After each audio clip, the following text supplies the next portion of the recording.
The Bureau of Meteorology's website has undergone a $4 million revamp, which went live last week.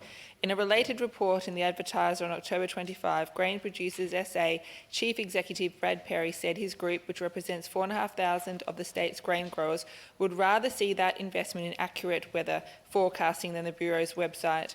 In its 2025-26 budget submission, Grain Producers SA called for funding for Eyre Peninsula to have its own Doppler Radar, a specialised tool which, in addition to giving the location of objects like precipitation, can also calculate the speed and direction of those objects, providing high quality and accurate data.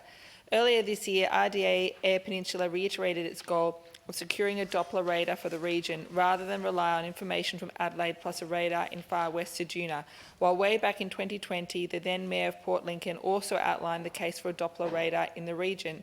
My questions to the Minister for Primary Industries and Regional Development are, given the difficult South Australian farming conditions of the past 2 years, the fact that Western Australian Government has funded a Doppler radar and ongoing negativity about the presentation and accuracy of the BOM website, will the Government commit to funding a Doppler radar for the crucial grain growing region of the Eyre Peninsula, which provides nearly 50% of the state's grain output? And what message does the continued refusal to fund a Doppler radar send to the Eyre Peninsula community and more broadly to South Australian food producers?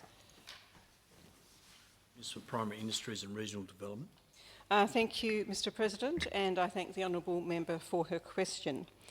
I recall being contacted by, I think it was the Council, but also a number of discussions with Grain Producers SA and others on the Eyre Peninsula, including when I visited there probably 18 months ago.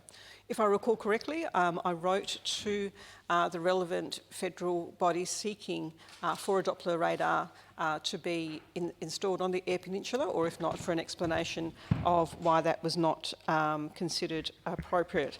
I'm happy to look back on what that was and continue to advocate on this matter.